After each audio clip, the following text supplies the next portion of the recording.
So sometimes our physical friends will say, well, Abraham, that all sounds nice. And I sort of kind of get it. What I don't get is why there's so much for me to look at that I don't like. Somebody should have cleaned it up before I got here. And we say, well, you, because you are a creator, like variety. That would be like going to a food buffet where there's just one thing to eat. Like it or not. There it is. You say, well, a little variety would be nice. I would like to exercise my independent ability to choose. And we say, that's what this plethora of choices is all about. When you go to the food buffet, you don't worry about somebody choosing for you and putting it on your plate. You choose. So you don't panic while you're in line. Oh, I hope. Oh, I hope. Oh, no, not that again. You exercise your ability to choose.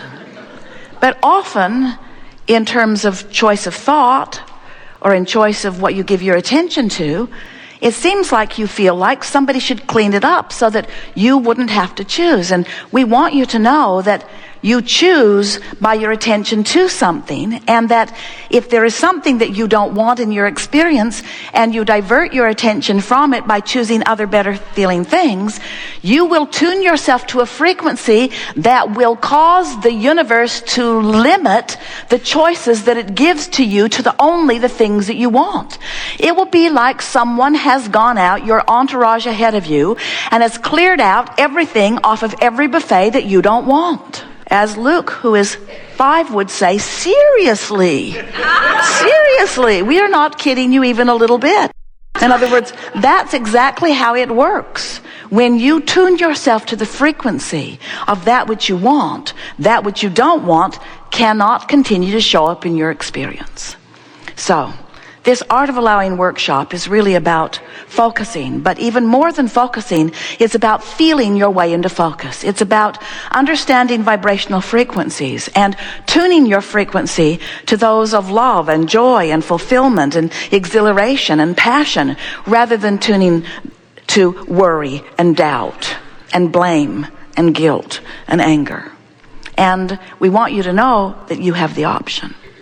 Sometimes people will say, well, Abraham, it seems to me that other people are piling onto my plate and then I have to deal with it.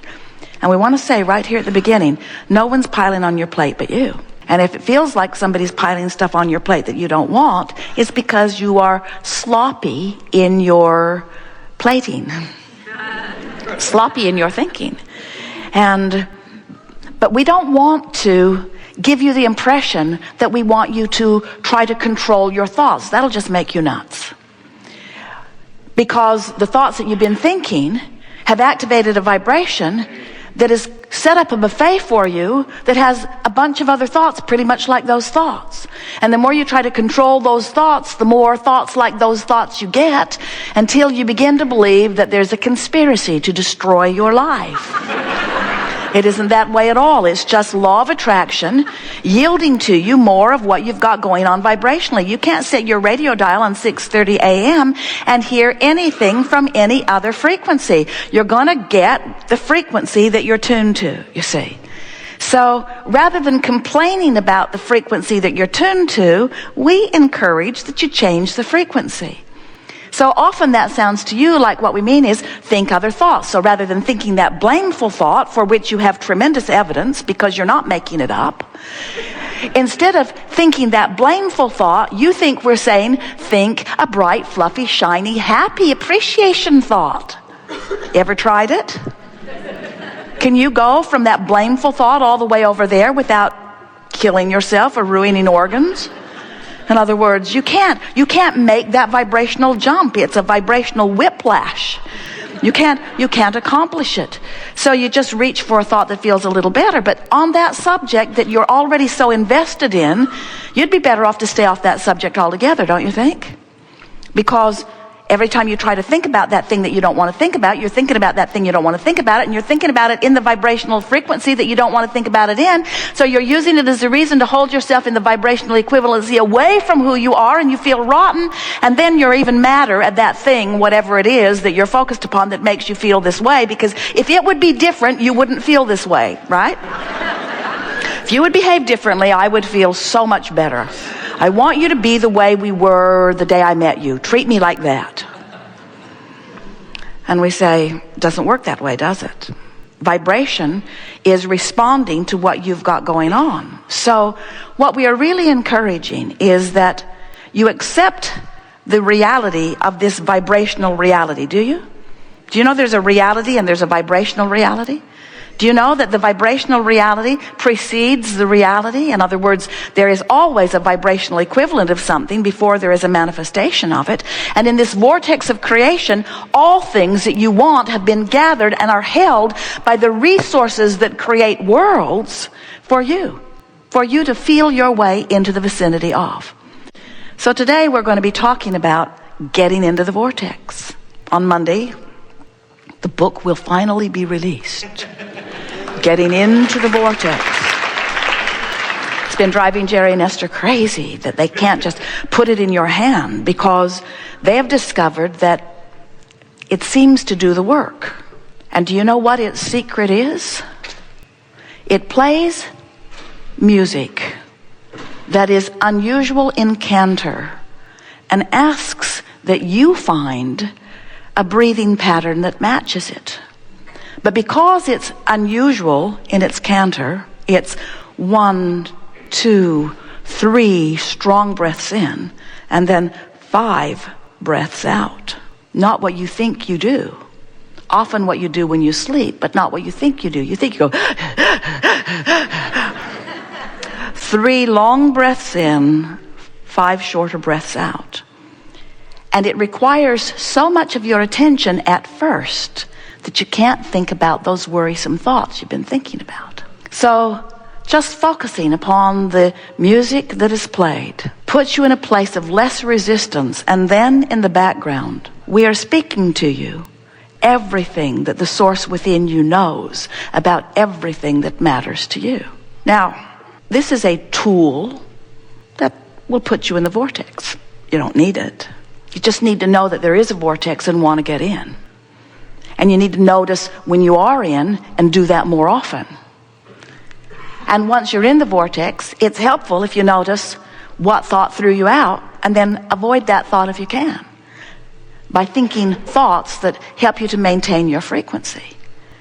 We want to help you to realize that so much of the effort that you've been offering, effort to meditate, effort to focus, effort to accomplish goals, effort to make your world a better world, your personal world or your physical world a better world.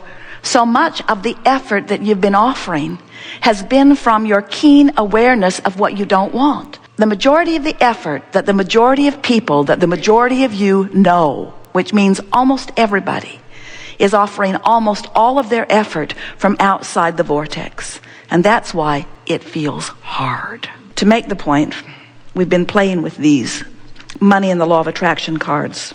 They're affirmation cards. And most people would think that an affirmation card would be a good thing. Go to the mailbox, don't have as much money in my bank account as I do bills in the mailbox.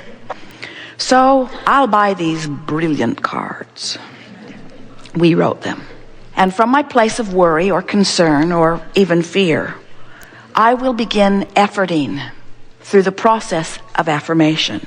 I will tell my story as I want it to be. I want more money. Whatever I desire, I can acquire. I'll send this in with my payment.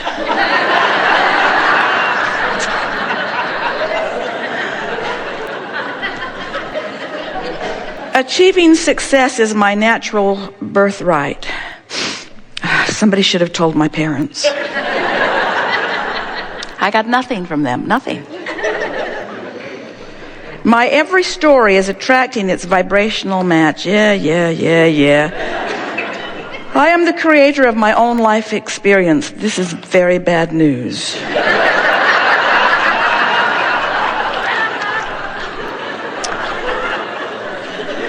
You sort of get what we're getting at.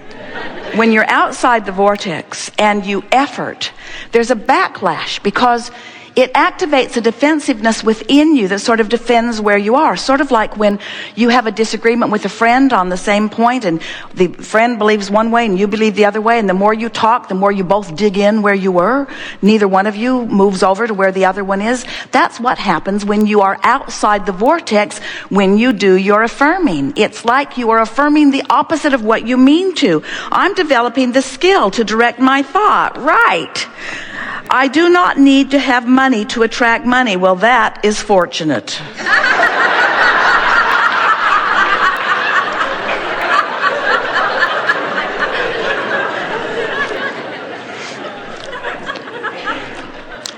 But if you should find yourself accidentally in the vortex, it happens, where just for a moment you cease thought about unwanted things and you notice the sunrise or the sunset, or a child walks across your path, or your cat jumps up in your lap and you pet it for a little while. You find yourself in the or you hear a song that makes your heart sing. You find yourself in the vortex, all of you do, sometime during the day. And if from inside the vortex you begin reading these affirmations, the feeling is entirely different because there's no vibrational backlash.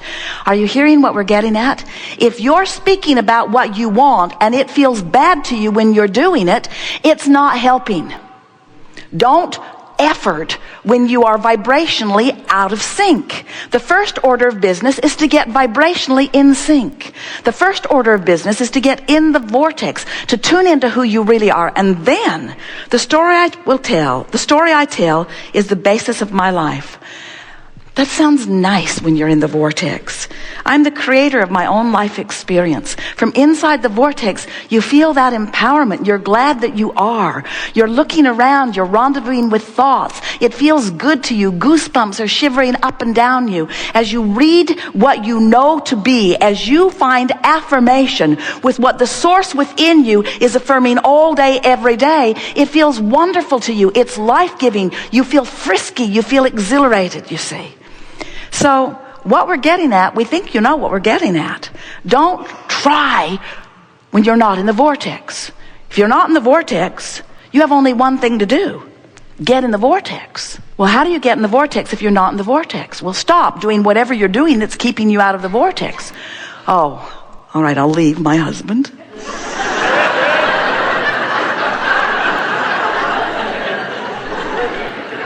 I'll quit my job.